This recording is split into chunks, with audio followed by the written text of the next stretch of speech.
They thought it was just another prisoner's final request before death. But when this man asked to see the Virgin Mary, guards laughed. Minutes later, the laughter stopped. What happened inside that execution chamber? No one could explain. Cameras cut out. Witnesses fainted. And when the doors opened, something divine, or terrifying, had happened. You're about to hear the story that the prison tried to bury forever. If you're part of the Black Visionaries family, hit that like button right now and subscribe for more jaw-dropping stories like this one. The clock struck 11 inside St. Jude's Correctional Facility, and the sound of thunder rolled across the gray sky like a warning from heaven itself. Rain poured down in heavy sheets, splashing against the cold concrete walls of the prison. The dim corridor lights flickered weakly, reflecting off puddles that had formed near the barred windows. On death row, time moved differently. Every tick of the clock felt louder, every breath heavier, and every prayer more desperate. In the far corner of the block, in cell 47, sat a man named Michael Carter. His story had been whispered through these halls for years. A man accused of murder, locked away for 12 long years, waiting for a justice that never came.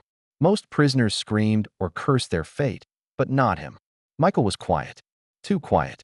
Some said he had lost his mind. Others said he'd found peace in something the rest of them could never understand. That night, Michael sat on his bed, cross-legged, staring at a small hand-drawn sketch taped to the wall, a rough pencil drawing of the Virgin Mary. The lines were shaky, uneven, but her face looked calm, gentle, filled with sorrow and light. Michael had drawn it himself. It was all he had left to believe in. His eyes glistened as he whispered softly, "One last time, please, let me see her." When the warden stopped by for nightly inspection, he found Michael on his knees, praying. The warden sighed. "Carter, you need anything?" Michael looked up slowly, his eyes strangely calm. "Yes, I have one request before I die." The warden frowned. "You already had your last meal. Steak and potatoes, right?" Michael shook his head. "Not food. I want to see her. The Virgin Mary. Just once before I go." The guard beside the warden snorted. "He's cracked. Another lunatic seeing angels before the needle." But the warden didn't laugh. There was something in Michael's tone, something hauntingly sincere, something that made the air feel heavier. "You mean you want a priest?"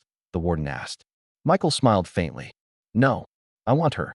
The warden hesitated, then turned away. "Get some rest, Carter. You've got a long night ahead of you." But even as he walked off, he couldn't shake the feeling that this man wasn't delusional. He was waiting for something real. By morning, word had spread through the entire block. "Carter's asking to see the Virgin Mary." Some laughed. Some crossed themselves. Others just stared at his cell quietly, remembering the strange stories about him. About how the cameras sometimes glitched near his door, or how guards swore they heard a woman's voice singing faintly when he prayed. That evening, the prison chaplain, Father Gabriel, came to see him. The priest had known Michael for years, had sat across from him countless times, urging him to confess. But Michael never did. "Michael," Father Gabriel began softly, "the Virgin Mary doesn't appear on command. Maybe what you need tonight isn't a miracle. Maybe it's forgiveness." Michael's eyes flickered with something deep. Not anger, not sadness, but truth. "Father," he said gently, "I made peace with forgiveness a long time ago. This isn't about that." "Then what is it about?" Michael smiled faintly. "It's about truth." "Whose truth?" the priest asked. Michael looked down at his sketch. "Hers." Father Gabriel felt a chill crawl up his spine. He had seen hundreds of inmates claim visions, but none spoke with this kind of stillness. "Michael, what are you expecting to happen?" Michael didn't answer. He simply closed his eyes and whispered, "She knows." That night, while the others slept, Michael stayed awake. The prison was dead silent, except for the sound of distant thunder. He kept praying, over and over, until his voice became a whisper in the dark. At exactly 3:17 a.m., the power flickered. The lights dimmed for a few seconds, then returned. But the camera feed outside cell 47 glitched completely for 12 seconds straight. When it came back online, Michael was still there, but a faint white glow shimmered near his bed, just for a moment, before disappearing.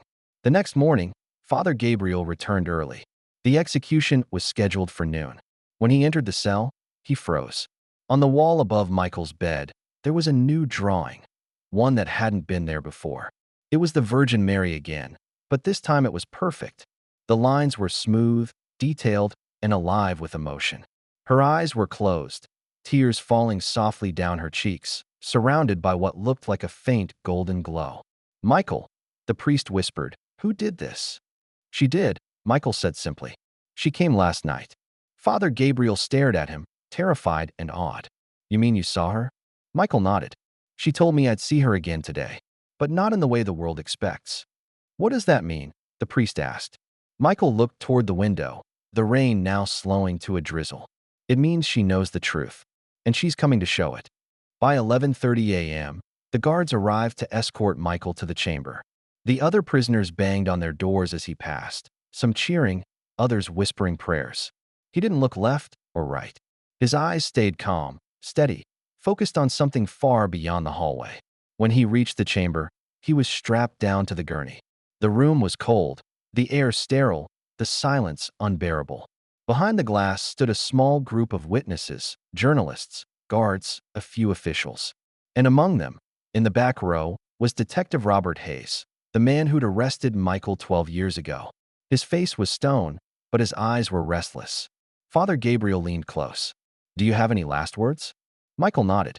"Tell the world that she came, and she will come again, not for me, but for those who hid the truth." The warden gave the signal. The syringe entered his arm. Michael's body tensed slightly. His breathing slowed. And then, as the poison began to take effect, a faint smile spread across his face. "She's here," he whispered. And then he went still. The monitor flatlined. Silence filled the room. But just as the warden turned to leave, the lights flickered again, once, twice. Then every bulb in the room glowed brighter than before. A strange warmth spread through the air. Then came a sound, faint, melodic, like a woman singing in the distance. It wasn't from the speakers. It wasn't from anyone. It was otherworldly. Father Gabriel fell to his knees. "Ave Maria," he whispered. The light grew brighter until, for a few seconds, a shape formed above the gurney. A woman, gentle, radiant, surrounded by white light. Her face serene, eyes full of sorrow and peace. Every person in that room stopped breathing. The light lingered for a few moments, and then disappeared. The air smelled faintly of lilies. Detective Hayes stumbled out of the chamber, pale and shaking. That night, he couldn't sleep. Michael's last words haunted him. "She knows the truth." By morning, the detective broke. He called a press conference, his voice trembling as he spoke into the microphones. "I have something to confess." He admitted everything. How he and another officer had framed Michael 12 years ago for a murder he never committed to protect the real killer, the son of a powerful senator. They had planted the weapon, forged the reports, and sworn false testimony in court. "I told myself I was serving justice," he said through tears. "But after what I saw yesterday, I know now I've been running from it." Within weeks, the senator's son was arrested. Michael Carter was declared innocent. His record cleared, but his name already became legend. Father Gabriel returned to Michael's cell after the verdict. The sketch of the Virgin Mary was gone. On the bed lay a single white lily, perfectly fresh, though no one had entered the cell since the execution. The priest closed his eyes and smiled softly. "You kept your promise, Michael," he whispered. From that day on, strange things happened at St. Jude's Correctional Facility. Every year, on the anniversary of Michael's death, a faint white light would appear in the execution chamber for exactly 1 minute. Some guards claimed to hear faint singing. Others swore they smelled lilies. The warden ordered silence about it, but deep down, they all knew. And somewhere beyond those walls, beyond the reach of bars, fear, and injustice, Michael Carter finally saw her again. Not in a dream, not in a vision, but in peace. Some truths can be buried by men, but never hidden from heaven. If this story touched your heart, don't forget to like, subscribe, and share it with someone who still believes in miracles. Until next time, keep your faith strong and your heart open.